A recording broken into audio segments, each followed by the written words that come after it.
Painted painless learning. ચાલો આપણે કયું ચેપ્ટર ભણતા હતા? શું નામ છે એનું?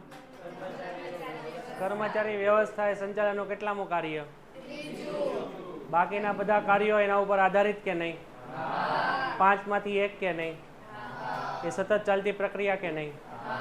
માનવ સંબંધ ઉપર આધારિત કે નહીં? એ એકમના શું છે? હાથ. કર્મચારી વ્યવસ્થાની કેટલી વ્યાખ્યા? પહેલી સામાન્ય. સામાન્યમાં શું આવે? કર્મચારીને મેળવવા, કેળવવા અને જાળવવા. અને વિસ્તૃત વ્યાખ્યા શું આવે? એની ભરતી, પસંદગી, તાલીમ, બઢતી અને નિવૃત્તિ પછીના કાર્યો કરવા. પછી આપણે શું આવે? એના લક્ષણો. લક્ષણોમાં પહેલું લક્ષણ શું આવે? 2 લક્ષણો તો આમને ખબર છે, સંચાલનના કાર્યમાંથી એક છે ને બાકીના કાર્યોના ઉપર આધારિત છે. પછી તો કે સતત ચાલતી પ્રક્રિયા, માનવ સંબંધો ઉપર આધારિત છે. પછી એક પ્રકારનો મૂડી ખર્ચ છે. મૂડી ખર્ચ શું લેવા છે એ આપણને ખબર છે. હવે નેક્સ્ટ, એ કાયમી પ્રક્રિયા છે, ધંધાની શરૂઆતથી લઈને અંત સુધી. પછી વિસ્તૃત પ્રક્રિયા છે. પછી બધી પ્રવૃત્તિઓ ગતિશીલ બને, એટલે કે ખરીદી, વેચાણ, આ બધું ગતિશીલ બને. પછી અન્ય કાર્યો સાથે સંબંધ સંચાલનના. રેડી છે? પછી આપણે જોયું મહત્વ, ફાયદા. મહત્વનો પ્રશ્ન કેટલી રીતે પૂછાઈ શકે? 3 રીતે. પહેલો પ્રશ્ન શું બને? કર્મચારી વ્યવસ્થાનું મહત્વ જણાવો. બીજો પ્રશ્ન શું બને?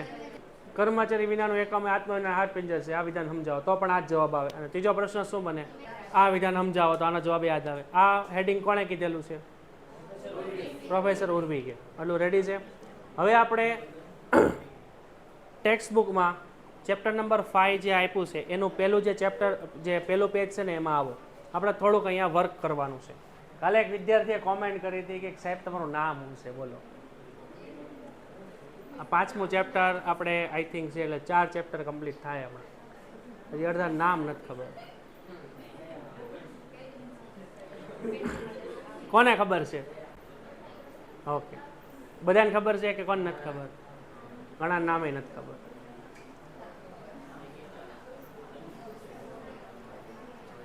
મારું નામ છે ને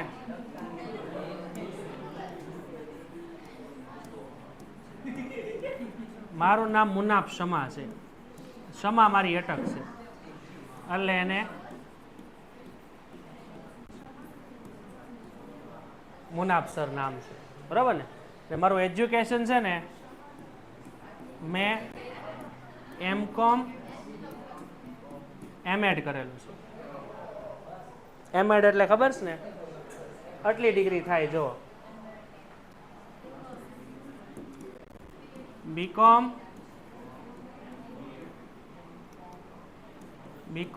M.Com B.Ed અને M.Ed પ્લસ મેં NCC કરેલું છે, C સર્ટિફિકેટ. આ એકવાર NCC કરો જ ખબર પડે C સર્ટિફિકેટ કોણે કરેલું છે. એટલે આ એક નહોતી ખબર ને કોઈને, એટલે ઘણો બધો અનુભવ છે. મેં 2 વાર તો કે GPSCની મેન્સ એક્ઝામ આવે એ મેં ક્લિયર કરેલી છે. GPSCની 2 વાર. બરાબર? એટલે થોડા કાટું હું રહી જાઉં છું, એ મારા નસીબ એવા છે. રેડી છે? તો હવે સૌથી પહેલા અહીંયા આપણે થોડુંક વર્ક કરવાનું છે. હવે જુઓ, અહીંયા તમને આપેલું છે સૌથી પહેલા ભરતી. એટલે અહીંયા તમે સ્ટાર કરો અને તમારી પાસે હાઇલાઇટર હોય ને તો અહીંયા પહેલા હાઇલાઇટ કરી નાખો ભરતી. તો આપણે આ ચેપ્ટરની અંદર ટોટલ કેટલી વસ્તુ ભણવાની છે? 4. એમાં ભરતી, પસંદગી, તાલીમ અને વિકાસ. ભરતી કેમ થાય, પસંદગી કેમ થાય, તાલીમ કેમ થાય અને વિકાસ કેમ થાય. ભરતીને અંગ્રેજીમાં કહેવાય રિક્રુટમેન્ટ, પસંદગીને કહેવાય સિલેક્શન, તાલીમને કહેવાય ટ્રેનિંગ અને વિકાસને કહેવાય ડેવલપમેન્ટ. બરાબર? આ 4 મુદ્દા આપણે જોવાના છે. એટલું રેડી છે? હવે આ મુદ્દો ક્યાં આપ્યો છે આપણને ભરતીનો? તો અહીંયા તમે શું કરશો? સ્ટાર કરી નાખો અને અહીંયા લખી નાખો A. અહીંયા A કરો. પછી ભરતી, પછી પસંદગી કયા પેજ ઉપર છે? આયરું. તો અહીંયા સ્ટાર કરો અને અહીંયા બી લખી નાખો. પછી જો અહીંયા તમને તાલીમ મળી ગયું, આ તાલીમ ઉપર સ્ટાર કરો અને અહીંયા સી કરી નાખો. અને અહીંયા તમને વિકાસ મળી ગયું તો અહીંયા સ્ટાર કરો અને અહીંયા ડી કરી નાખો. આ 4 મુદ્દા આપણે ખાલી જોવાના છે એટલે આપણું અહીંયા ચેપ્ટર પૂરું થાય. રેડી છે? તો અત્યારે પહેલાં આપણે જોવાનો છે મુદ્દો કર્મચારી વ્યવસ્થા છે, એ આપણું HR ડિપાર્ટમેન્ટ એટલે કે માનવ સંસાધન સંચાલન. માનવ સંસાધન સંચાલન એટલે કે આપણે તમે ખબર હોય તો વ્યવસ્થા તંત્રની અંદર રેખિક વ્યવસ્થામાં આપણે જોયું હતું કે ભાઈ કર્મચારી વિભાગ હોય જેને આપણે શું કહેવામાં આવે, જેને આપણે HR ડિપાર્ટમેન્ટ કહેવામાં આવે. આપણે HR ડિપાર્ટમેન્ટ કહેવાય, બરોબર ને? HR ડિપાર્ટમેન્ટનું શું કામ હોય? કંપનીની અંદર કર્મચારીને લગતા દરેક પ્રશ્નોનું સમાધાન કરવું, એને રિક્રુટમેન્ટ કરવું, એને ઇન્ટરવ્યૂ લેવું, એને એક્ઝામ લેવી, એનો પગાર કરવો, બરાબર, એને લગતી કોઈ પણ પ્રોબ્લેમ્સનું સમાધાન કરવું. તો આપણી કંપનીની અંદર અલગ અલગ વિભાગ હોય. કયા કયા વિભાગ હોય? ઉત્પાદન વિભાગ, ખરીદી વિભાગ, નાણાં વિભાગ, બરાબર છે, વેચાણ વિભાગ, માર્કેટિંગ વિભાગ, એમ એક કર્મચારી વિભાગ પણ હોય જેમને હ્યુમન રિસોર્સ ડિપાર્ટમેન્ટ કહેવાય, HR ડિપાર્ટમેન્ટ. તો કર્મચારી વ્યવસ્થા એ માનવ સંસાધન વ્યવસ્થા તરીકે આપણે અહીંયા જોવાનું છે. આ વ્યવસ્થા 2 રીતે આપણી પાસે આપેલી છે. તો માનવ સંસાધન સંચાલનને ધ્યેય પ્રાપ્તિ માટે જરૂરી કર્મચારીનું શું કરે છે? આયોજન કરે, કર્મચારીનું એને પ્રાપ્ત કરે, એની જાળવણી અને વિકાસના કાર્યો કરે. એટલે કર્મચારીને લગતા દરેક પ્રશ્નો આ ડિપાર્ટમેન્ટ કરે છે. કયો ડિપાર્ટમેન્ટ છે? આપણું HR ડિપાર્ટમેન્ટ. તેનો વિકાસ કર્મચારી સંચાલનમાંથી થયો છે તેથી કહી શકાય છે. કર્મચારી સંચાલનમાં સામાન્ય રીતે અહીંયા આપણે શું કરવાની છે? ભરતી, પસંદગી, તાલીમ જેવી પ્રવૃત્તિ, જે આપણે હમણાં સ્ટાર કર્યું, 4 પ્રવૃત્તિ આપણે જોવાની છે: ભરતી, પસંદગી, તાલીમ અને વિકાસ. હા, એનો કર્મચારીનો વિકાસ. તો ભૌતિક સુખ સુવિધામાં વધારો કરવો, ઉત્તેજક વેતન પ્રથા. ઉત્તેજક એટલે સારામાં સારી લખો, સારામાં સારી, બીજી કંપની કરતા સારી સેલરી આપવી, ભૌતિક સુખ સુવિધાઓ આપવી એટલે એને AC આપવું, ફર્નિચર આપવું, કોમ્પ્યુટર આપવું, સારું વેતન આપવું, અને કર્મચારી કલ્યાણ જેવી પ્રવૃત્તિઓ. કર્મચારી કલ્યાણ પ્રવૃત્તિઓ કઈ કઈ આવે? જેમાં કર્મચારીનો વિકાસ થાય. તો અહીંયા લખો કર્મચારી કલ્યાણ પ્રવૃત્તિઓ કઈ કઈ હોય? તો દાખલા તરીકે પ્રોવિડન્ટ ફંડ, નામ સાંભળ્યું છે તમે? PF હોય. પછી પેન્શન નામ સાંભળ્યું છે? ઓકે. પછી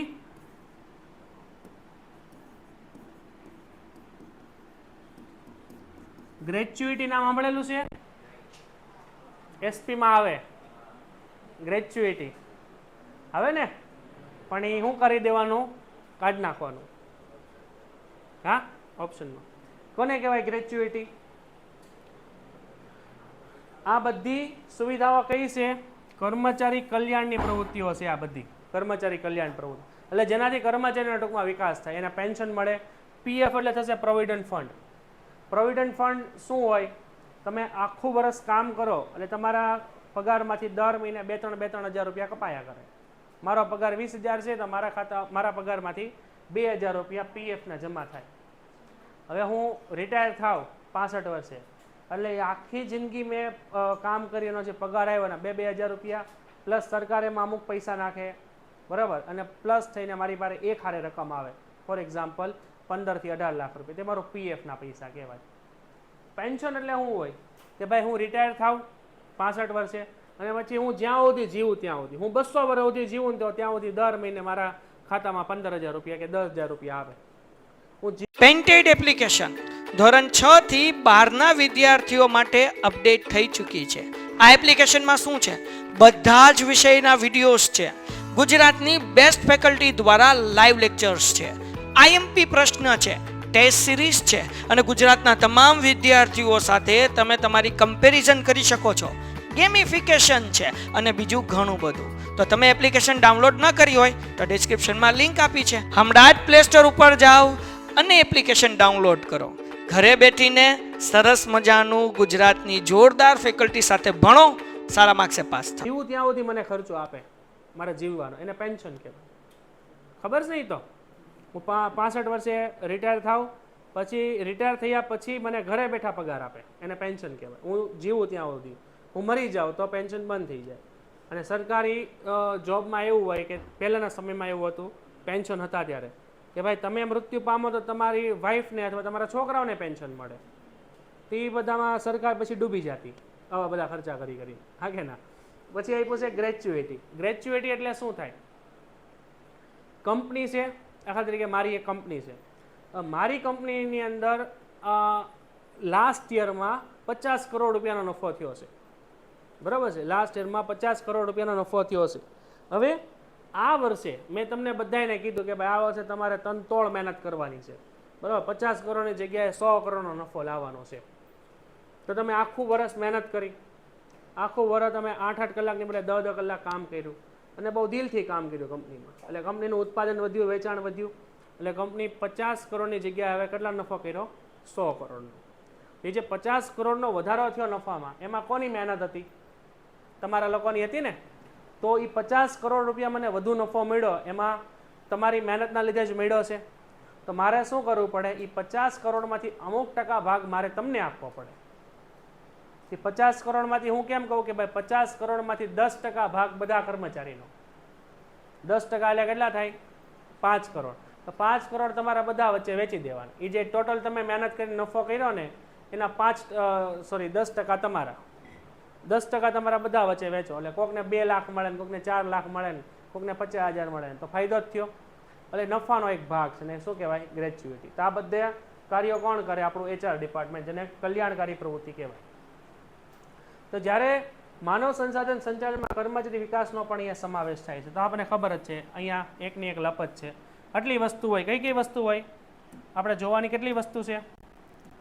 આ પહેલું ભરતી, પસંદગી, તાલીમ અને વિકાસ. આ 4 વસ્તુ આપણે અહીંયા જોવાની છે. એ આપણને ખબર જ છે. અગાઉ કર્મચારી વ્યવસ્થાનો અર્થ કર્મચારીની ભરતી કરવા પૂરતો જ મર્યાદિત હતો, પરંતુ વર્તમાનમાં મોટાભાગના એકમોએ કર્મચારી વ્યવસ્થાને અહીંયા અંડરલાઈન કરો. કર્મચારી વ્યવસ્થાના વિભાગને માનવ સંસાધન વિભાગ તરીકે ઓળખાવે છે. અહીંયા લખો MCQ. આ પ્રશ્ન એક્ઝામમાં પૂછાઈ ગયો છે. કર્મચારી વ્યવસ્થાના વિભાગને કયા વિભાગ તરીકે ઓળખવામાં આવે છે? તો એનું નામ છે માનવ સંસાધન વિભાગ, જેને આપણે અંગ્રેજીમાં કહેશું હ્યુમન રિસોર્સ મેનેજમેન્ટ. જો માનવ કર્મચારી વ્યવસ્થા વિભાગ, બરાબર ને? તો આને કહેશું આપણે હ્યુમન રિસોર્સ મેનેજમેન્ટ. અને આપણું આપ્યું છે કે માનવ સંસાધન વિભાગ. માનવ સંસાધન વિભાગ. તો એને આપણે શું કહેશું? HR department. સમજાણું? તો અહીંયા આપણી પાસે આવું આપણને કહે છે. અહીંયા લખું છું. બરાબર? એટલે આપણું હ્યુમન રિસોર્સ મેનેજમેન્ટ છે. એ જ આપણું શું છે? Human resource department. સમજાણું કે ન સમજાણું? હ્યુમન રિસોર્સ મેનેજમેન્ટ એટલે કે કર્મચારી વ્યવસ્થા સંચાલન એ જ છે કર્મચારી વ્યવસ્થા વિભાગ. એટલે આવું ને લખી નાખો. HRM = HRD. Human resource management = human resource department. આ પ્રશ્ન એક્ઝામમાં પૂછાઈ ગયો છે. આ નહીં, આ અંડરલાઈન કર્યું. તો આજના વૈશ્વિક હરીફાઈના સમયમાં માનવ સંસાધનનું મહત્વ વધ્યું છે અને અનેક એકમના ઉત્પાદનના અન્ય સાધનો સરખા હોય, પરંતુ કર્મચારીની કદર, કાર્યસંતોષ, કુશળતા, વફાદારી, જાળવણી, સારા પરિણામો પ્રાપ્ત થાય. આ બધી આપને લપ ખબર જ છે. કર્મચારીને તમારે સાચવવાના, તે તમારી કંપની સાચવશે. HR ડિપાર્ટમેન્ટ માનવ સંસાધન સંચાલનની કામગીરીને અહીંયા આપણે 2 ભાગમાં વહેંચવાની છે. હવે આ આપણા માટે ઇમ્પોર્ટન્ટ છે. આ બંને એક્ઝામમાં પૂછાઈ ગયું છે. કર્મચારી વ્યવસ્થા સંચાલનને નું આયોજન સાથે સંબંધિત બાબતો જણાવો. આ આપણો પ્રશ્ન છે. અને કર્મચારી વ્યવસ્થા સંચાલનનું વળતર અને વિકાસ સંબંધિત બાબતો જણાવો. આ પણ આપણો પ્રશ્ન છે. આ તમને 2 માર્કમાં પૂછાય ને આ પણ તમને 2 માર્કમાં પૂછાય. બરાબર છે? એમાં સૌથી પહેલા આપ્યું છે આપણે આયોજન સાથે સંબંધ. આયોજન સાથે સંબંધ એટલે શું? કર્મચારીનું જ્યારે તમે પ્લાનિંગ કરો અને વળતર અને વિકાસ સંબંધિત બાબતો. અહીંયા આયોજન સંબંધિત બાબતો એટલે આ બાબતો છે ને એ કંપની માટે છે ઉપયોગી. કંપની માટે ઉપયોગી છે. અને આ બાબતો છે ને આ કર્મચારી માટે ઉપયોગી છે. એટલે આ કંપની માટે છે, આ કર્મચારી માટે છે. કંપની માટે શું છે? જો એકમના જરૂરી કર્મચારીનું આયોજન કરવું, તો આ બધું કંપનીની બાબતો જ આવે. કર્મચારીનું આયોજન કરવું, પછી એકમના વિકાસ માટે વિકાસ સમયે નવી નિમણૂક દ્વારા તેમાં વધારો કરવો, તો આ કામ કંપનીનું જ હોય, બરાબર. કર્મચારીનું આયોજન કરવું, પછી કર્મચારીની નિમણૂક દ્વારા તેમાં વધારો કરવો, નવી નિમણૂક એટલે નવા કર્મચારી લાવવા, તો આ બધું કોનું કામ હોય? કંપનીનું હોય ને. તો આ બધું કંપનીનું કામ કોણ કરે છે? આપણું HRM ડિપાર્ટમેન્ટ અથવા HR ડિપાર્ટમેન્ટ. પછી સમય સંજોગ અને પરિસ્થિતિ મુજબ જરૂર જણાય ત્યાં કાળજીપૂર્વક કાર્યવાહી કરી કર્મચારીની સંખ્યામાં ઘટાડો કરવો. કર્મચારીની સંખ્યામાં ઘટાડો કરવો એ કામ કોનું છે? કંપની માટે જ છે. પછી દરેક કર્મચારીને તેમની લાયકાત મુજબ યોગ્ય સ્થળેની કામગીરી આપવી, તો એ પણ કંપની માટેનું કામ છે. અને કર્મચારીને સતત કાર્યશીલ રાખી કાર્ય સંબંધિત જ્ઞાનમાં વધારો કરો. આ બધું કામ કોનું છે? બધું કર્મચારી માટેનું કામ છે. અહીં અંડરલાઈન કરાવું જ નહીં, કરજો પાછા. ઘૂઘાની જેમ બેઠા ન રહેતા, બધું આવડે છે પછી કાંઈ ભેગું નથી થતું. એટલે આપણે ચોપડે લીધી જ નહીં, આપણે આટલું લીધી છે. અને આ બધું અંડરલાઈન કરો ને તો પછી એક્ઝામમાં ખબર પડે કે આવું આપણું કાંઈક ભણ્યા હતા. બેઠા રહ્યો ને આવું કોરી પાટી જેવી બુક હોય ને તો એમાં પછી કાંઈ લેવાનું ન હોય, બધું ચિતરી નાખવાનું હોય. આપણી આટલું જ છે, હા ને, કે ભંગારમાં દેવાની છે, કાંઈ નહીં આવે હોય એનું, કાંઈ ન આવે, પસ્તીમાં કિલોના ભાવે જ જાય. એ લખો કે ન લખો. રેડી છે? તો આ બધી બાબતો શેની માટે છે? આપણે કંપની માટે. હવે આ બાબતો શેની માટે છે? કર્મચારી માટે. તો જુઓ, જરૂર પડે ત્યારે કર્મચારીને શું આપવી આપણે? તાલીમ. તમારો ફાયદો કોને થાય? આપણને, બરાબર. બીજું, કર્મચારી તેમના કાર્યમાં નિષ્ણાંત બને. કર્મચારીના કાર્યમાં નિષ્ણાંત બને તો ફાયદો કોને થયો? આપણને. એટલે કર્મચારી માટે છે. પછી વિચાર શક્તિ વધે એની, તેવું વાતાવરણને તક પૂરી પાડવી, તો આમાં ફાયદો કોનો? આપણો. આમ કંપનીનો, પરંતુ ડાયરેક્ટ તો ફાયદો આપણને જ છે. ઇનડાયરેક્ટ ભલે કંપનીને ફાયદો રહ્યો. પછી કર્મચારીની લાયકાત પ્રમાણે યોગ્ય વળતર આપવું અને લાભ આપવો. યોગ્ય વળતર એટલે તમને પગાર વધે તો કોને ફાયદો થયો? તમને જ ફાયદો થયો. તો આ બધા કંપનીના નથી, આ કર્મચારીના કામ માટે છે.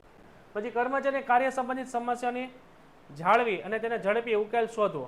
તો અહીંયા કાર્ય સંબંધિત સમસ્યાઓને જાળવી અને તેનો ઝડપી ઉકેલ શોધવો, તો એનાથી તમને ફાયદો થયો, તમારા પ્રોબ્લેમ બધા સોલ્વ થાય.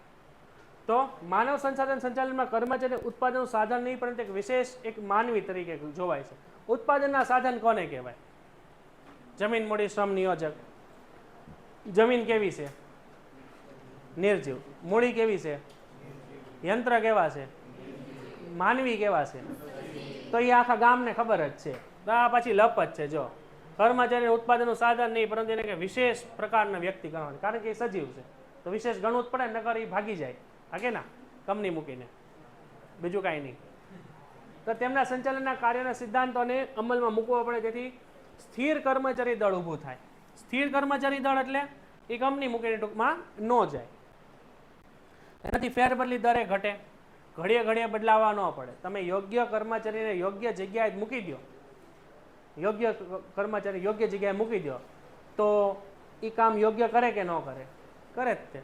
તમે આડાવડા વ્યક્તિને અયોગ્ય જગ્યાએ મૂકો, દાખલા તરીકે મને એકાઉન્ટિંગ આવડતું જ નથી, તમે એકાઉન્ટિંગ ટીચર તરીકે મને બેહાડો, હું તમને બધાને ફેલ જ કરું. એ તો મને ખબર છે. તો મારે 94 માર્ક છે એકાઉન્ટના પેપરમાં, 94. આવડે બધું પણ ભણાવી ન શકું. એનો મિનિંગ શું થયો? કે ભાઈ યોગ્ય જગ્યાએ યોગ્ય કર્મચારીની નિમણૂક કરાય. તો જે એકાઉન્ટમાં માસ્ટર હોય એને જ તે એકાઉન્ટિંગ ભણાવવા મોકલાય, તો નકર ફેરબદલી દર કરવો પડે. તો એ પણ એક પ્રકારે કર્મચારી વ્યવસ્થા કેવી છે? ખરાબ થાય. તો પેલું સ્થિર કર્મચારી દળ એટલે ઘડીએ ઘડીએ આપણે કર્મચારી બદલવા ન પડે, તો કંપનીને ફાયદો થાય કે ન થાય? સ્થિર કર્મચારી દળ એટલે કે તમે કંપનીમાં કામ કરો છો, તમને બધી સુવિધાઓ બરોબર મળે છે, તમે કંપની મૂકીને જવાના નથી. તો તમે એકનું એક કામ 10 વર્ષથી કરતા હો તો તમારો અનુભવ આવે કે ન આવે? તો તમને એ કંપનીને ફાયદાકારક બને કે ન બને? તમે એક્સપર્ટ બની ગયા, દાખલા તરીકે તમને પ્રોડક્શનમાં બધું ખબર પડે, તમે આંખ બંધ કરી દો તોય કામ કરી લ્યો, આંખ બંધ કરીને કામ કરી લ્યો. એનો મિનિંગ શું થયો? તમને બધું ખબર છે ક્યાં કઈ વસ્તુ પડી છે. હવે આવા કર્મચારી કંપનીમાં હોય તો પ્રોડક્શન ડિપાર્ટમેન્ટમાં કાંઈ પ્રોબ્લેમ પડે? ન પડે. તો એ ફાયદો છે કે સ્થિર કર્મચારી દળ ઊભું થાય.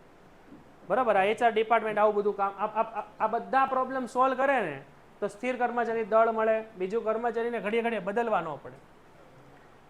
યોગ્ય કર્મચારી યોગ્ય જગ્યાએ બેહાડી દો. અયોગ્યને બેહાડો તો એ કામ બગાડે કે નહીં? તો પાછો કોઈ બીજો લાવવાનો, એ કામ બગાડે, પાછો કોઈ બીજો લાવવાનો. એની કરતાં બેટર છે કે એક્સપર્ટ વ્યક્તિને જ બેહાડી દો, તેનું કામ એની રીતે કરે. પછી એનાથી શું ફાયદો થાય? કર્મચારીની કાર્યક્ષમતા અને સંતોષકારકતા વધે. આમ કર્મચારીના ઉદ્દેશો અને ધંધાના ઉદ્દેશો બંને સિદ્ધ થાય. તો આ કર્મચારીના ઉદ્દેશો કયા છે? આયરા. અને ધંધાના ઉદ્દેશો કયા છે? તો કે ક્યાં ગયા? આયરા. બંને સિદ્ધ થઈ ગયા. આ બધું કોણ કામ કરે? આપણું HR ડિપાર્ટમેન્ટ અથવા HRM. અહીંયા આપણું મુખ્ય પ્રક્રિયા હવે પૂરી થાય છે માનવ સંસાધન સંચાલનની. આખું જોઈ લો, ન સમજે ને પૂછો. આમાંથી પ્રશ્ન કેમ બને? તો કે આ પહેલો પ્રશ્ન બને ને આ બીજો પ્રશ્ન બને. કર્મચારી વ્યવસ્થા સંચાલનનું આયોજન સાથે સંબંધિત બાબતો જણાવો અને કર્મચારી વ્યવસ્થા સંચાલનની વળતર અને વિકાસ સંબંધિત બાબતો જણાવો. જો વળતર અને વિકાસ હંમેશા કર્મચારીને લગતા જ હોય એટલે અહીંયા લખવાનું કર્મચારી માટે, અને આ હંમેશા કોની માટે છે? કંપની માટે છે. તો જોઈ લો, એટલું ન સમજીને પૂછો. ચલો ફટાફટ પોઈન્ટ. આ 2 માર્કનો જ પ્રશ્ન છે. 2 માર્કમાં તમારે એટલું સમજાવવાનું. આમાં મેં અંડરલાઈન કરી ઈદ લખો તો પણ હાલે. રેડી છે ભાઈ? ઓનલાઈનમાં કોઈને કઈ ડાઉટ છે? ઓકે, નેક્સ્ટ ના પછી પેન્ટેડ એપ્લિકેશન ધોરણ 6 થી 12ના વિદ્યાર્થીઓ માટે અપડેટ થઈ ચૂકી છે. આ એપ્લિકેશનમાં શું છે? બધા જ વિષયના વિડીયોઝ છે. ગુજરાતની બેસ્ટ ફેકલ્ટી દ્વારા લાઈવ લેક્ચર્સ છે. IMP પ્રશ્ન છે, ટેસ્ટ સિરીઝ છે અને ગુજરાતના તમામ વિદ્યાર્થીઓ સાથે તમે તમારી કમ્પેરિઝન કરી શકો છો. ગેમિફિકેશન છે અને બીજું ઘણું બધું. તો તમે એપ્લિકેશન ડાઉનલોડ ન કરી હોય તો ડિસ્ક્રિપ્શનમાં લિંક આપી છે. હમણાં જ પ્લે સ્ટોર ઉપર જાઓ અને એપ્લિકેશન ડાઉનલોડ કરો. ઘરે બેઠીને સરસ મજાનું ગુજરાતની જોરદાર ફેકલ્ટી સાથે ભણો, સારા માર્ક્સે પાસ થાઓ. આપણી પાસે પ્રક્રિયા છે કર્મચારી વ્યવસ્થાની પ્રક્રિયા. એ કર્મચારી વ્યવસ્થાની પ્રક્રિયા તમને ડાયરેક્ટ ન પૂછાય એક્ઝામમાં. ડાયરેક્ટ પૂછવું હોય ને તો 20 માર્કનો સવાલ થાય, 15 થી 20 માર્કનો સવાલ થાય. કર્મચારી વ્યવસ્થાની પ્રક્રિયા સમજાવો. તો પ્રક્રિયા એટલે વ્યાખ્યા. વ્યાખ્યા યાદ કરો. વિસ્તૃત વ્યાખ્યા શું હતી? કર્મચારીની ભરતી, પસંદગી, તાલીમ, બઢતી, નિવૃત્તિ. તો આખી પ્રક્રિયા થઈ. તો એ તો આખું ચેપ્ટર નું આવી ગયું એમાં. તો આ ડાયરેક્ટ ન પૂછાય, તમને આ પૂછાય. ભરતી એટલે શું? ભરતી એટલે શું? ભરતીના પ્રાપ્તિ સ્થાનમાં આંતરિક સમજાવો અથવા બાહ્ય સમજાવો. આ 5-5 માર્કના સવાલ છે. સમજાઈ ગયું? તો સ્ટાર્ટ કરીએ આપણે. એક ઉદ્યોગપતિએ શું જણાવ્યું છે કે ભાઈ સારો અને અનુભવી અને કલ્પનાશીલ અને પ્રમાણિક કર્મચારી ધંધાની મિલકત છે. એ અમને ખબર જ છે. હા કે ના? એને હાચવો તો કંપની હાચવે. એકની એક જ લપ છે ને. ધંધાકીય એકમની શરૂઆતથી કર્મચારીનું ભરતીનું કાર્ય મહત્વનું બની જાય છે. કોઈ પણ પ્રકારની લાગવો કે ભ્રષ્ટાચાર કે સગાવાદ છોડી તટસ્થ રીતે આપણે કર્મચારી શું કરવાની હોય? નિમણૂક કરવાની હોય. તમે તમારા માસીન છોકરાને મેનેજર બનાવી દો, એ મૂળ 10 પાસ છે, એ કંપની ડૂબાડે કે આગળ લઈ જાય? ડૂબાડે જ તે. તો આપણે હંમેશા શું કરવાનું હોય? આપણી કંપનીમાં યોગ્ય કર્મચારીની યોગ્ય જગ્યાએ નિમણૂક કરવાની. જે બી અનુભવી હોય, લાગવકવાળો ન હોવો જોઈએ. બરાબર ને? એનામાં અનુભવ હોવો જોઈએ અને એનામાં શૈક્ષણિક લાયકાત હોવી જોઈએ. લાગવકથી ને ભ્રષ્ટાચારથી તમે માણા બેહાડો એ કાંઈ નહીં કરે. નથી જોતા આપણે પોલીસમાં, પિક્ચરમાં ન જોઈએ? પોલીસમાં લોકો ભ્રષ્ટાચારથી આવી જાય, 10 લાખ ખવડાવીને PI બની જાય. એ પછી શું કરે? એ કાંઈ સમાજનું સારું થોડું કરે. એ 10 લાખના 20 લાખ કેમ કરવા એ જ વિચારતો હોય. એટલે એ ભ્રષ્ટાચાર, કરપ્શન જ કરવાનો છે. હા કે ના? તો કર્મચારીની નિમણૂક કઈ રીતે કરવાની ભાઈ? યોગ્ય રીતે. યોગ્ય કર્મચારીની જ યોગ્ય જગ્યાએ શું કરવાની? નિમણૂક. એનાથી શું ફાયદો થાય? આપણી કંપનીમાં એક સારા કર્મચારી આપણને મળે. એટલું રેડી છે? તો કોઈ પણ પ્રકારની લાગવક કે ભ્રષ્ટાચાર કે સગાવાદ છોડી તટસ્થ રીતે આપણે શું કરવી જોઈએ? અહીંથી અંડરલાઈન કરો. તટસ્થ રીતે આપણે શું કરવું જોઈએ? લાયકાત, કૌશલ્ય, જ્ઞાન અને નિષ્ઠાવાન વ્યક્તિની કર્મચારી તરીકે ભરતી કરવી જોઈએ. તો એને આપણે વૈજ્ઞાનિક ભરતી કહેવાય. વૈજ્ઞાનિક ભરતી કહેવાય. બરાબર? તો આપણી કેવી ભરતી છે? આપણી વૈજ્ઞાનિક ભરતી. વૈજ્ઞાનિક ભરતી એટલે કે યોગ્ય લાયકાત, કૌશલ્ય, જ્ઞાન ધરાવતા નિષ્ઠાવાન વ્યક્તિની જ આપણે કર્મચારી તરીકે ભરતી કરવી જોઈએ. હગાવાદ, કરપ્શન, લાગવકથી હાલ ભાઈ આવ તું મારો ભાઈબંધ છો, તો એ પછી કંપનીમાં એ બધું ડૂબાડે જ તે. સમજાઈ ગયું? તો સ્ટાર્ટ કરીએ આપણો પહેલું ચેપ્ટર. અરે સોરી, પહેલો પોઈન્ટ. કયો પોઈન્ટ છે આપણો? પહેલો પોઈન્ટ કયો છે આપણો? ભરતી. ભરતીને શું કહેશું આપણે? રિક્રુટમેન્ટ. તો કર્મચારી વ્યવસ્થાના કેટલા કર્મચારી વ્યવસ્થાની કેટલી વ્યાખ્યા હતી? કેવી હતી? અને વિસ્તૃત. આની પણ કેટલી વ્યાખ્યા? 2, સામાન્ય અને વિસ્તૃત. બરાબર. તો સૌથી પહેલા ભરતી એ સતત ચાલતી પ્રક્રિયા છે. અહીંયા લખો MCQ. આ પ્રશ્ન એક્ઝામમાં આવી ગયો છે. ભરતી એ સતત ચાલતી પ્રક્રિયા છે. કઈ રીતે બોલો? કઈ રીતે સતત ચાલતી પ્રક્રિયા છે? બોલો. ભરતી એ સતત ચાલતી પ્રક્રિયા છે. Recruitment is a continue process. કઈ રીતે? હા, એક કર્મચારીને તમે નિમણૂક કર્યો, હવે એ કર્મચારી કંપની મૂકીને વયો ગયો, કે રાજીનામું આપ્યું, કે નિવૃત્ત થયો, જગ્યા ખાલી થઈ. જગ્યા ખાલી થઈ એટલે તમે એની જગ્યાએ નવો લાવો. એ નવો વ્યક્તિ એટલે બીજો વ્યક્તિ આવ્યો, એ કંપનીમાંથી વયો ગયો તો ત્રીજો આવ્યો, એ ગયો તો ચોથો આવ્યો. એમ કંપની શરૂ રહે ને ત્યાં સુધી આ પ્રક્રિયા રહે. બરાબર છે? એટલે કેવી પ્રક્રિયા છે? સતત ચાલતી પ્રક્રિયા. જુઓ, હવે અહીંયા એક પ્રશ્ન છે. અહીંયા એક પ્રશ્ન છે, પણ ક્યાં લખવો એ હું વિચારું છું. અહીંયા આપણે લખીએ કે ભાઈ ભરતીની જરૂર ક્યારે પડે. તમે તમારી બુકમાં અહીંયા ન લખતા. ભરતીની જરૂર ક્યારે પડે, આપણે કર્મચારીની ભરતી ક્યારે ક્યારે કરવી પડે. આ પ્રશ્ન તમને 2 માર્કમાં પૂછાય. 2 માર્કમાં પૂછાય. પેલું, ક્યારે જરૂર પડે? નવું એકમ સ્થપાય. અને થોડુંક આપણે ઝૂમ કરો. સૌથી પહેલા નવું એકમ સ્થપાય. તમે નવી કંપની સ્ટાર્ટ કરો તો માણસોની જરૂર પડે કે ન પડે? હું મારી એક નવી કંપની સ્ટાર્ટ કરું ને મારે 10 જણાની જરૂર છે તો હું ભરતી કરીશ. રેડી છે? ઓકે. બીજું, ચાલુ એકમનો વિકાસ થાય. મારી કંપની છે, મારી એક કંપનીની બ્રાન્ચ ભાવનગરમાં છે, હવે મેં બીજી બ્રાન્ચ ખોલી ભાવનગરમાં, ઘોઘામાં અથવા અમદાવાદમાં, તો બીજી બ્રાન્ચ ખોલું એટલે મારો વિકાસ થયો. તો 10 જણા કામ કરતા એની બદલે અમારે 25 જણાની જરૂર છે, તો બાકીના 15 લોકોને ભરતી કરવાની. સમજાણું? પહેલાં નવું કંપની નાખો તો માણસની જરૂર પડે. બીજું, આપણી કંપનીનો વિકાસ થાય, તો વિકાસ થાય એટલે વધુ માણસોની જરૂર પડશે. ત્રીજું, કર્મચારી રાજીનામું આપે. કર્મચારી રાજીનામું આપે, હું કાલથી નહીં આવું, રિઝાઇન આપી દીધું, તો જગ્યા ખાલી થઈ. તો જગ્યા ખાલી થઈ તો નવો એની જગ્યાએ લાવવાનો માણસ, તો ભરતી કરવી પડે. કર્મચારી મૃત્યુ પામે, એ મરી જ ગયો, તો જગ્યા ખાલી થઈ ગઈ. ગમે એમ જગ્યા ખાલી કરવાની છે, તો નવા માણસ આવે. હા કે ના?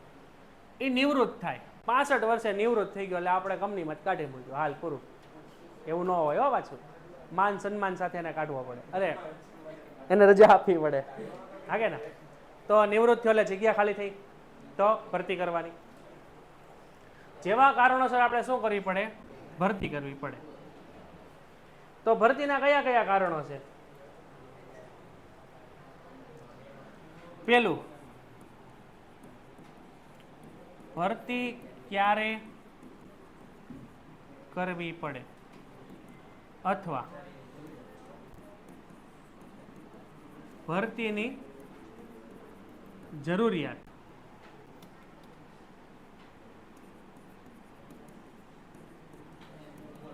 ક્યારે પડે. રેડી છે? તો સૌથી પહેલું કારણ, ક્યારે જરૂર પડે? જ્યારે તમે નવું એકમ શરૂ કરો.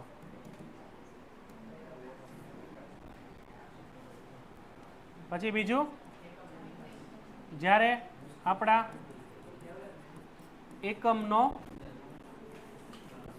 વિકાસ થાય. ત્રીજું, કર્મચારી રાજીનામું આપે. ત્રીજું, કર્મચારી મૃત્યુ પામે. અને પાંચમું, કર્મચારી નિવૃત્ત થાય. તો આટલા કારણો છે. આ પ્રશ્ન તમને 2 માર્કમાં પૂછાય. આ લખી નાખો તમારી બુકમાં, તોય લખી નાખો, કારણ કે આના પછી હજી 2 વસ્તુ લખવાની છે, 3 વસ્તુ લખવાની છે. એક આ કર્મચારી ભરતીનો સામાન્ય અર્થ અને ભરતીનો વિસ્તૃત અર્થ. ભૂયા જાઓ અહીંયા સ્વાધ્યાયમાં. અને કાંઈ ન હોય તો એક પિન પેજ કાઢો અને બધું લખતું રહેવાય. ચેપ્ટર પૂરું થાય પછી ચોંટાડી દેવાય. આ એક્ઝામમાં પ્રશ્ન પૂછાઈ ગયો છે. વાતો નથી કરવાની, આ લખવાનું છે. લખાઈ જાય એટલે કયો એટલે આગળ વધવું. નેક્સ્ટના પછીનો આપણી પાસે પ્રશ્ન છે. હવે તમે લખી નાખજો. પછી આપણી પાસે બે અર્થ અહીંયા લખી નાખ. બ્લુ માર્કરે લખ્યા જ છે. હવે ભરતીના બે અર્થ છે. જે રીતે કર્મચારી વ્યવસ્થાના બે અર્થ હતા બરાબર. તો અહીંયા પહેલો અર્થ કયો છે આપણો? પહેલો અર્થ છે આપણો સામાન્ય અર્થ અને બીજો અર્થ છે આપણો વિસ્તૃત અર્થ. વિસ્તૃત એટલે આપણો વિશાળ અર્થ. આ બંને અર્થ. સામાન્ય અર્થ એ સામાન્ય હશે અને વિસ્તૃત હશે એ આપણા કામનો હશે બરાબર. તો સામાન્ય અર્થમાં શું કીધું જુઓ, ભરતી એટલે કર્મચારીઓને શોધવાની અને નોકરી માટે અરજી કરવા પ્રોત્સાહિત કરવાની પ્રક્રિયા. કર્મચારીને શું કરવા? ગોતવા. આપણી સંસ્થામાં જગ્યા ખાલી પડી એટલે ગોતવા નીચે જવાનું રોડ ઉપર, જે મળે હાલે વહી આવ, અરજી કરતી હાલ, એટલે થઈ ગઈ ભરતી. સમજાણું કે ન સમજાણું? કર્મચારીને શોધવાના. કેમ ગોતવાના, કોને લેવાના કાંઈ નક્કી નહીં. ગોતવાના, નીચે જાઓ હાલીને, રોડ ઉપર ઊભા રહ્યો, કોઈક સાયકલ લઈને આવતો હાલે ભાઈ વહી આવ. પેન્ટેડ એપ્લિકેશન ધોરણ 6 થી 12ના વિદ્યાર્થીઓ માટે અપડેટ થઈ ચૂકી છે. આ એપ્લિકેશનમાં શું છે? બધા જ વિષયના વિડીયોઝ છે. ગુજરાતની બેસ્ટ ફેકલ્ટી દ્વારા લાઈવ લેક્ચર્સ છે. આઈએમપી પ્રશ્ન છે, ટેસ્ટ સિરીઝ છે અને ગુજરાતના તમામ વિદ્યાર્થીઓ સાથે તમે તમારી કમ્પેરિઝન કરી શકો છો. ગેમિફિકેશન છે અને બીજું ઘણું બધું. તો તમે એપ્લિકેશન ડાઉનલોડ ન કરી હોય તો ડિસ્ક્રિપ્શનમાં લિંક આપી છે. હમણાં જ પ્લે સ્ટોર ઉપર જાઓ અને એપ્લિકેશન ડાઉનલોડ કરો. ઘરે બેઠીને સરસ મજાનું ગુજરાતની જોરદાર ફેકલ્ટી સાથે ભણો, સારા માર્ક્સે પાસ થાઓ. ફોર્મ ભરી દે હાલ ફટાફટ. આગે ના તો થઈ ગઈ ભરતી. તો છે કાંઈ આમાં સેન્સ? કામ ભરતી થાય નહીં. વિસ્તૃત અર્થ. કર્મચારીની ભરતી એટલે હવે ધ્યાન આપજો, અહીંયા આ આપણા કામનું છે. યોગ્ય સમયે, યોગ્ય સંખ્યામાં, યોગ્ય જગ્યા માટે, યોગ્ય લાયકાત ધરાવતી વ્યક્તિઓ મેળવવાની પ્રક્રિયા છે. તો અહીંયા કદાચ બીએના ટીચર ન હોય, જગ્યા ખાલી પડી હાગે ના, તો સૌથી પહેલા હું આપ્યું છે યોગ્ય સમયે. તો જેવી જગ્યા ખાલી પડે બરાબર, કાલથી દાખલા તરીકે બીએના ટીચર નથી આવવાના, એણે રાજીનામું આપી દીધું, તમારે ભણાવવું જ નથી, નીકળી ગયા. તો 12મામાં બીએની પોસ્ટ ખાલી પડી કે ભાઈ 12મામાં બીએ ભણાવી શકે તેવા શિક્ષકની જરૂર છે. તો અહીંયા જગ્યા ખાલી પડી કે ન પડી? હા કે ના? તો સૌથી પહેલાં યોગ્ય સમયે જેવી જગ્યા ખાલી પડે એટલે તમારે વધીને 1 અઠવાડિયાની અંદર નવા શિક્ષક લાવવા પડે કે 6 મહિના લાવો તો હાલે? અત્યારે જગ્યા ખાલી પડી તમે 6 મહિના પછી ટીચર લાવો હાલે? એ કાંઈ કામના નહીં, તો એક્ઝામ આવી ગઈ હોય. સમજાણું?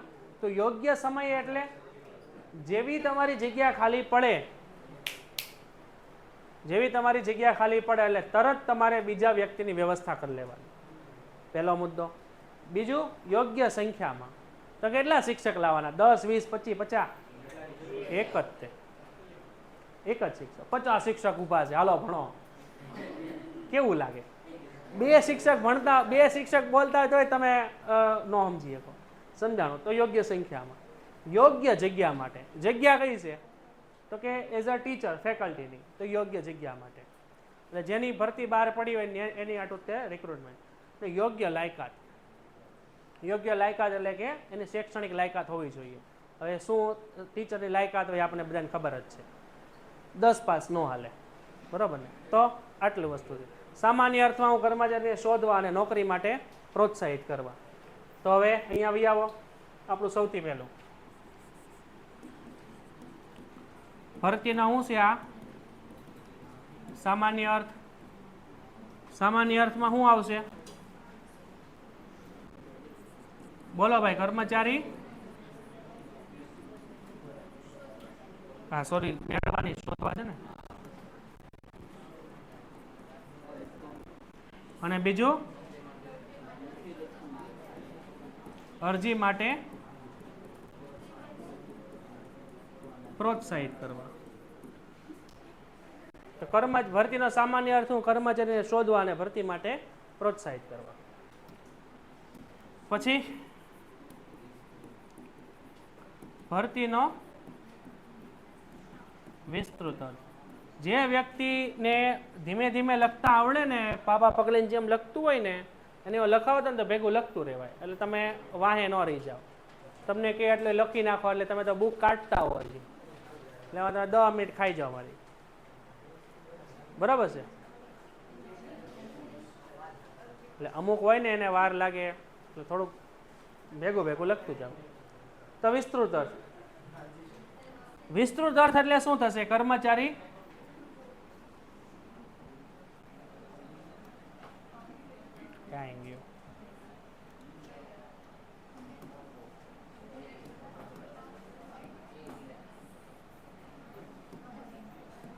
વિસ્તૃત એટલે શું થશે?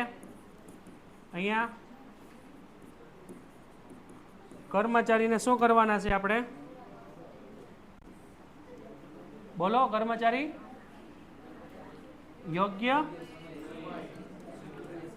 યોગ્ય સમયે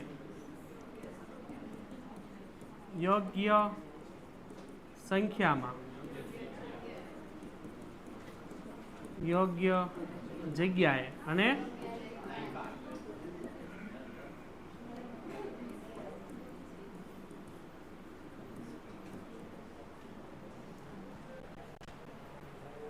યોગ્ય લાયકાત વાળા કર્મચારી મેળવવા, એને આપણે કર્મચારી ની ભરતી કહેશું.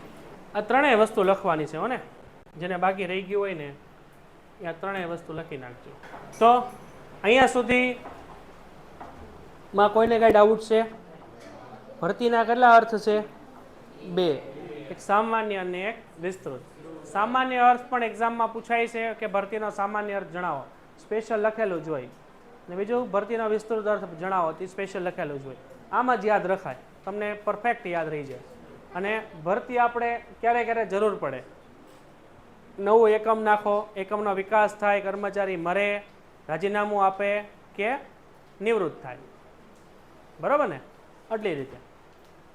હવે નેક્સ્ટ તમને મુદ્દો આપ્યો છે ભરતીના પ્રાપ્તિ સ્થાનો. ભરતી એટલે માણસો ક્યાંથી ક્યાંથી મળે, માણસો આપણને ક્યાંથી ક્યાંથી મળે. તો આ પ્રશ્ન છે ને એ 5 માર્કમાં પૂછાય તમને. ભરતી એટલે શું? ભરતીના આંતરિક પ્રાપ્તિ સ્થાનો જણાવો.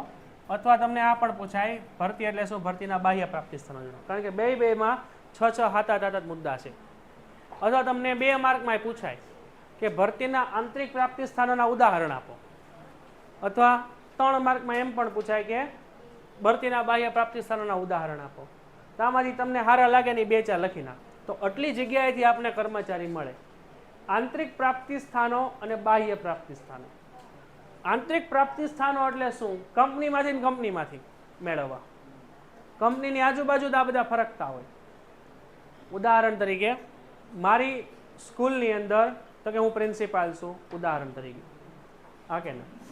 હવે મારી સ્કૂલની અંદર તો કે ગણિતના શિક્ષક છે અને રાજીનામું આપી દીધું કે મારે ભણાવવું જ નથી, જગ્યા ખાલી પડી ગઈ. એટલે હું મારા કાકાના છોકરાને ફોન કરું, ક્યાં છો? તો કે અહીંયા પંચર કરું છું, કાલથી વહી આવજે ભણાવવા. સમજાઈ ગયું કે નહીં? તે આંતરિક પ્રાપ્તિ સ્થાન છે. બરાબર? તો એ અહીંયા જોયેલું ક્યાં ગયું? સગા સંબંધી દ્વારા. સમજાણું કે ન સમજાણું? તો કંપનીના માણસો જ તેની આજુબાજુના માણસોને બોલાવી લે, તો એને આંતરિક પ્રાપ્તિ સ્થાન કહેવાય. હવે આમાં તમારે ટીવીમાં આપણે ન્યૂઝપેપરમાં એડ આપવાની જરૂર પડી, તમારે એની લેખિત પરીક્ષા લેવી પડે, તમારે એનું ઇન્ટરવ્યૂ લેવું પડે, કાંઈ નહીં. કોણ છે? તો કે માસીનો છોકરો છે, આવ કાલથી. તેનો મિનિંગ શું? કે અહીંયા આપણે એક નોટ લખીએ. હવે તમારી બુકમાં તમારે લખવાનું છે અહીંયા આંતરિક પ્રાપ્તિ સ્થાનોમાં તમે અહીંયા લખજો, હમાઈ જાય તો પસંદગીની પ્રક્રિયા કરવી પડતી નથી. અને અહીંયા આપણે લખશું બાહ્ય પ્રાપ્તિ સ્થાનમાં પસંદગીની પ્રક્રિયા કરવી પડે. રેડી? પસંદગીની પ્રક્રિયા એટલે હું પહેલાં સમજી લ્યો. પસંદગીની પ્રક્રિયા એટલે કે અહીંયા ધ્યાન આપો દરેક.